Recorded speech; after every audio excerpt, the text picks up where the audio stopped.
Herzlich willkommen zu Inside. Mein Name ist Karin Koller und ich freue mich, Sie zu unserer ersten Sendung begrüßen zu dürfen.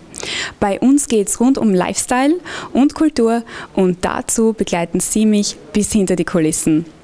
Wir sind heute im Burgkino, wo in Kürze die Premiere von Der Wandler stattfindet. Ein Film, wo auch ich mitgespielt habe und deshalb freue ich mich ganz besonders, dass Sie auch mit dabei sind.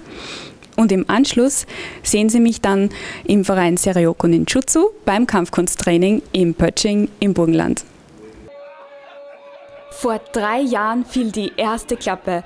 Insgesamt 21 Tage wurde in Wien und in Graz gedreht. Und heute Abend ist es soweit. Das 70-köpfige Filmteam darf sich freuen. Der Wandler feiert im Burgkino Premiere.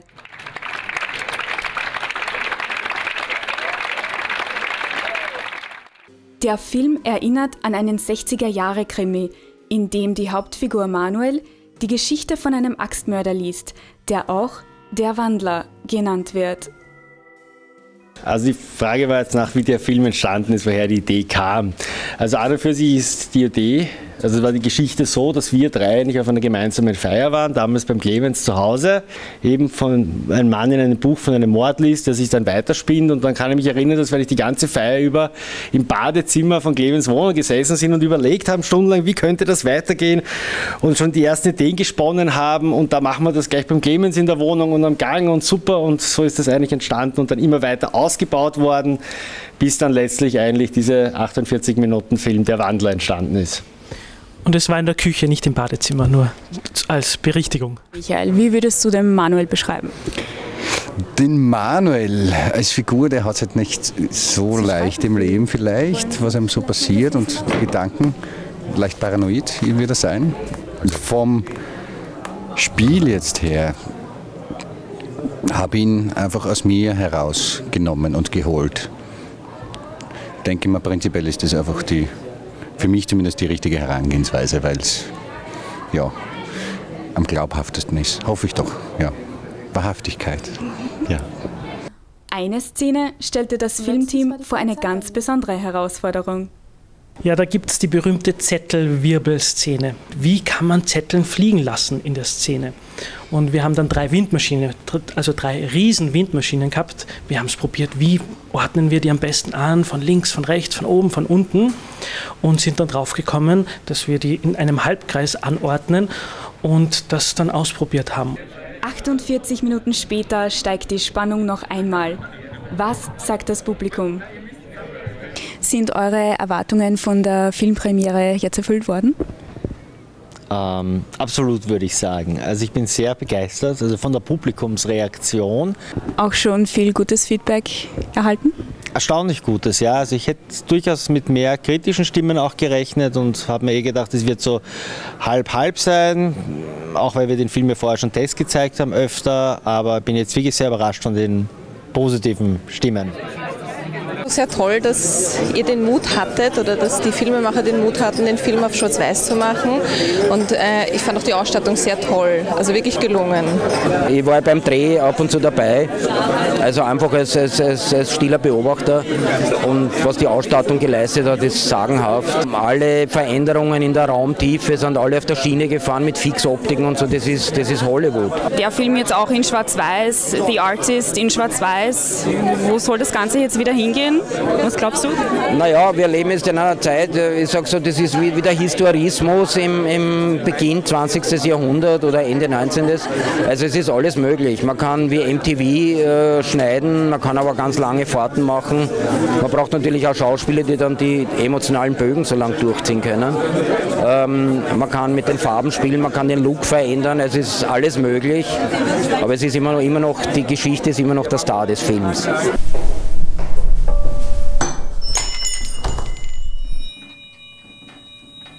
Und die Geschichte inklusive Making-of gibt es auch auf DVD.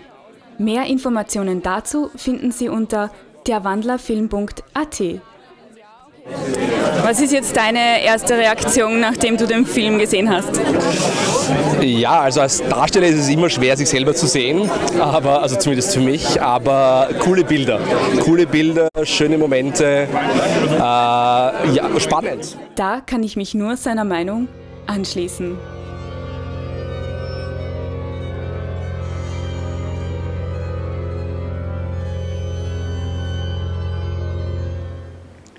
Sie hatten jetzt exklusiv Eindrücke von der Wandler. Für uns heißt es jetzt ab zur Premierenfeier und für Sie geht es weiter in der Sendung mit Kampfkunst. Kampfkunst ist heutzutage ja schon fast jedem ein Begriff. Aber was genau versteht man eigentlich darunter? Und wie nützlich kann es sein, eine Kampfkunst zu erlernen? Wir waren zu Gast bei Ronald Högen, der seit September 2008 Ninjutsu im Pötsching unterrichtet. Man muss sich Ninjutsu vorstellen als eigentlich die Urform der Kampfkünste, dadurch, dass es schon sehr, sehr alt ist. Es beinhaltet Elemente von wie Wing Chun, Krav Maga, Aikido. Ninjutsu bezeichnet die Kampfkunst der japanischen Ninja, die zwischen dem 12. und 15. Jahrhundert entstanden ist und noch heute in verschiedenen Stilrichtungen erhalten blieb. Ziel ist es, den Gegner möglichst schnell und ohne großen Aufwand mit allen Mitteln außer Gefecht zu setzen. Nicht zu verwechseln also mit dem Kampfsport. Kannst du uns erklären den wesentlichen Unterschied zwischen der Kampfkunst und dem Kampfsport? Es ist eigentlich ganz einfach. Bei den Kampfsportarten gibt es Regeln. Die gibt es bei der Kampfkunst nicht. Hast du Ninjutsu schon mal privat auch anwenden müssen? Privat Gott sei Dank nicht, aber beruflich. Ich habe einen Zweit- oder Drittjob als Security, Sicherheitsfirma, Sicherheitsdienst. Und da ist es mir sehr zugute gekommen. Aus dem Grund, wir schlagen sehr wenig hin. Wir machen sehr viel mit Hebeltechniken, wir machen sehr viel mit Fixieren und Gleichgewicht. Befreiungs- oder Entwaffnungstechniken zu erlernen, kann da also schon recht nützlich sein. Einen Stock oder ein Schwert hat man ja nicht einfach so dabei. Aber das ist auch gar nicht notwendig. Man kann nämlich auch ganz andere Gegenstände zur Verteidigung anwenden. Jedes einzelne Ding kann man verwenden, von Labello angefangen bis hin zum Regenschirm, zum kleinen. Ich kann einen Schlüsselbund nehmen, also wirklich alles. Ich kann die Weste nehmen, ich kann die Handtasche selber nehmen. Es gibt nichts, was ich nicht verwenden kann oder auch soll. Wichtig bei dieser Art ist, ich bewege mich, ja, gehe rundherum, bin hinter ihm und jetzt kann ich wieder, er kann mir nichts anhaben, weil ich hinter ihm bin. Körper und Geist werden im Training gleichermaßen geschult. Ganz nach dem Motto, ein gesunder Geist in einem gesunden Körper. Wie würde jetzt zum Beispiel eine Trainingseinheit bei dir ausschauen? Wir beginnen mit einer stillen Meditation. Dauert so um die 10 Minuten. Einmal zum Runterkommen, Alltag vergessen, Firma vergessen, Stress vergessen. So wirklich nur das Hier und Jetzt. Einer traditionellen Begrüßung. Aufwärmen. Da machen wir es so, dass wir Fallübungen, das sind ganz wichtig, Rollen, gewisse Grundstellungen und dann beginnt eigentlich das eigentliche Training. Neben den regulären Trainingszeiten bietet der Verein auch spezielle Tages- und Wochenendseminare, wie zum Beispiel Waffenkampf oder Selbstverteidigung für Frauen an. Im Burgenland ist Ronald Högen mit seinem Ninjutsu-Verein momentan als einziger vertreten. Was hat ihn eigentlich für diese Kampfkunst so begeistert? Es ist die Freiheit, die man hat. Du hast nicht 15 Katas, die man jahrelang auswendig lernt, sondern du hast ein Grundprinzip von Bewegung, von Gleichgewicht, Brechen und selber halten. Und wenn man das in der Motorik drinnen hat, dann ist man frei, man kann machen, was man will. Und was wünscht er sich für die Zukunft? Die Ziele, die ich mir gesetzt habe, sind eigentlich, den Verein ein bisschen auszuweiten und vor allem ein bisschen mehr Sicherheit auf den Straßen zu gewährleisten. Das klingt doch sehr vielversprechend. Mir hat es jedenfalls Spaß gemacht.